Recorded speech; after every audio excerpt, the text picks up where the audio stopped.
Premier Cora Richardson-Hodge, former chairperson of the Eastern Caribbean Central Bank Monetary Council, said she will continue to be committed to the advancement of the members of the Eastern Caribbean Currency Union and the wider OECS sub-region.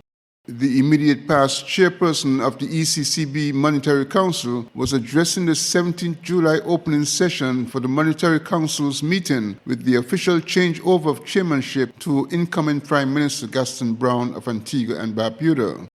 Council members who are Ministers of Finance in the ECCU met to discuss policy matters of the Central Bank and related matters. Premier Richardson-Hodge and Prime Minister Gaston Brown commented on the work of the Council and the ECCB. In the ECCU, 2024 was a year of recovery and consolidation, marked by modest growth, easing inflation, and improving fiscal health, albeit with some underlying vulnerabilities.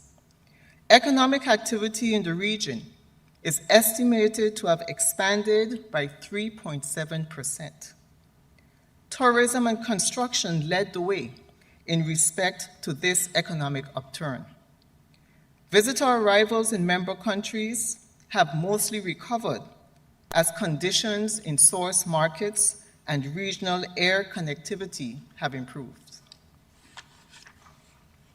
During this past year, the monetary and credit environment remained favorable to the growth and development of the ECCU. At the end of the Central Bank's 2024-2025 financial year, the backing of the EC dollar stood at 97%, with foreign reserves at EC 5.5 billion. In addition to monetary stability, the Monetary Council remained committed to promoting the economic development of ECCU member countries. Access to the formal banking system is a vital step in opening doors to financial tools and pathways that can build wealth and help break the cycle of poverty for generations of citizens. And it is important for every citizen, every resident to understand that you cannot build a successful nation of poor people. And whereas I do accept from time to time we'll have pockets of poverty, we must work collectively and unrelentingly to build the individual and collective wealth of our people and our nation. I must add that this policy shift must be supported by increased entrepreneurship, intrapreneurship, creativity, and innovation.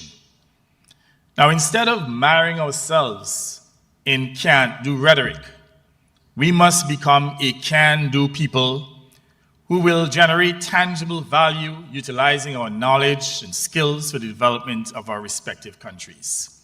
Too many among us are quick to tell us what cannot be done. As I said, we must become a can-do people. For example, I am of the firm view that the central bank has a significant role to play in catalyzing these domestic investments in revenue and foreign exchange earning assets. We have to go beyond the traditional role of central banks. When these major economic models were developed, they were not developed for small microstates. And we must develop our own economic models, our bespoke models, taking into consideration the idiosyncrasies and certainly the limited capital formation within the currency region. And this will require bold, deliberate action, frame-breaking action, not for us to be timid and to do what others tell us to do. In fact, I make the point here too that there is absolutely no compelling reason whatsoever why the Eastern Caribbean Central Bank cannot utilize a small portion of its reserves, let's say up to 3% of its reserves, in US dollar denominated government securities on the Eastern Caribbean Stock Exchange to provide a portion of the capital that would fund these revenue and foreign currency generating businesses, especially in the tourism sector. The ECCB is implementing a set of initiatives that, through the so-called the Big Push, are aimed at advancing the economic well-being of member countries. Glenn Bart reporting for SK Newsline.